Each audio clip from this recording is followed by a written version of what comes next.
All right, so we're diving into the Zodiac killer, right? Everyone loves a good mystery, and this one is like the ultimate unsolved puzzle. And it's not just about the murders themselves, it's how he toyed with the public, with the police. The whole thing is crazy. It's true. He became like a creepy celebrity almost. Yeah, and think about it. Northern California, late 60s, early 70s. Era of like tie-dye and protests. Exactly. A time of huge cultural change. And then, bam, this string of murders. 5 confirmed, but he claimed way more, and we still don't know who he was. It's crazy, so let's get into it. First up, December 68, young couple, David and Betty Lou, on a first date. They're just kids, 17 and 16, parked out on this lover's lane. You know, classic scary movie stuff. But this was real, and it ended horribly. David shot point blank. Awful. And then a few months later, 4th of July weekend, another attack. This time it's Darlene and Michael at Blue Rock Springs Park. What gets me is the audacity. It's a holiday, they're just hanging out, and suddenly, bam, this guy's shining a flashlight, then starts shooting. Like he wanted to cause chaos. Totally, and this is where it gets weird. He calls the Vallejo police, says he's responsible for this Andy, the Lake Herman Road murders. It's like he's bragging almost, wants the attention. Oh, he craved it.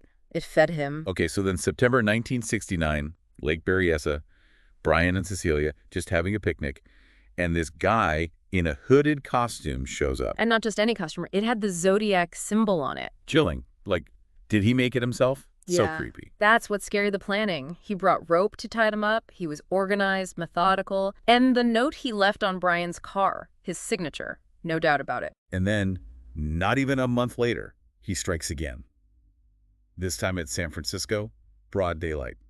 Paul Stein, a cab driver, shot dead. And you know what's really unsettling? This was a busy area. The police were close by. Could have been right there. It's like he was taunting them. But here's the thing.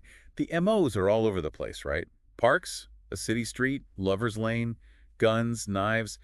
Is there any pattern here, or was he just trying to throw everyone off? That's the million-dollar question, and it's why this case is so fascinating. Some people think he was intentionally trying to be random, make it harder to catch him. Speaking of confusing, we got to talk about the ciphers. Yeah. Love those.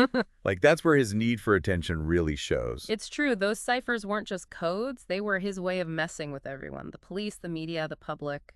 And that first one, sent to all those newspapers, demanding they print it on the front page. Talk about a power move. What was that about? Control. He wanted everyone to know he was in charge, that he could do whatever he wanted.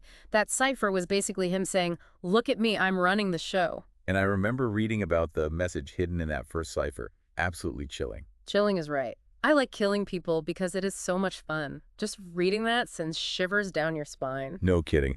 So we've got these brutal murders, creepy ciphers.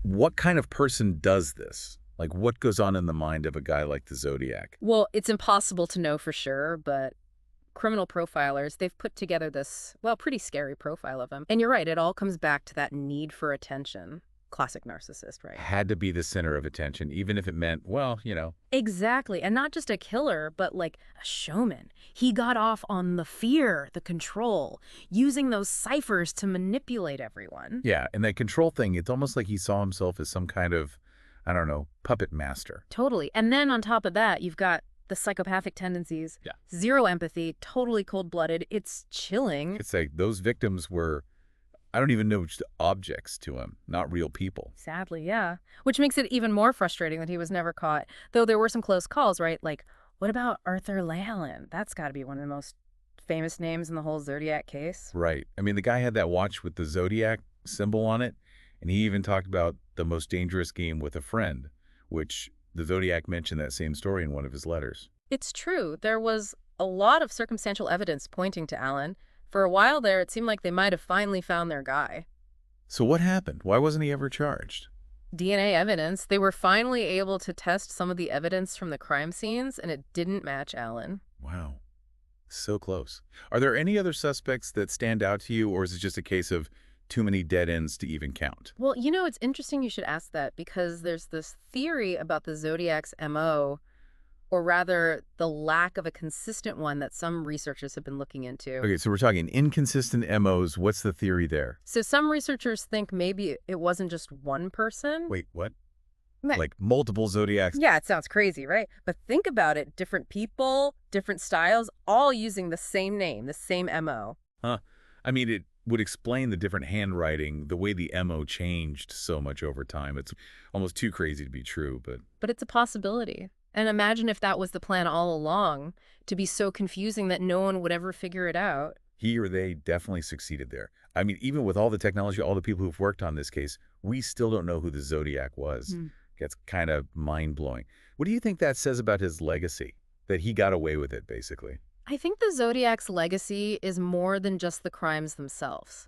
It's the fear he created and how that's lasted all these years. It's the fact that we're still talking about him, trying to understand him. Yeah. It's like he became this, I don't know, this cultural icon almost. Totally. Books, movies, documentaries, podcasts like this one, everyone's fascinated by the Zodiac. It's true. We all love a good mystery, right? And this one is like the ultimate unsolved mystery. And think about it, that's what he wanted. He wanted to be remembered, to be this legendary figure. And unfortunately, he got his wish. So where does that leave us? We've spent all this time on the Zodiac, but we still don't have a definitive answer. That's the thing about the Zodiac case. It's the ultimate puzzle, but it's a puzzle with some pieces missing. We might never know the whole story. That's a bit unsettling, to be honest, but I guess that's part of what makes it so fascinating, right? Absolutely. It keeps us guessing, keeps us asking questions, and who knows, maybe someday someone will find that missing piece. I hope so.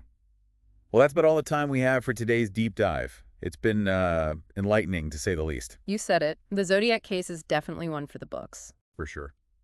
And to everyone listening, thanks for joining us. We'll be back next week with another deep dive into a new mystery. Until then, stay curious.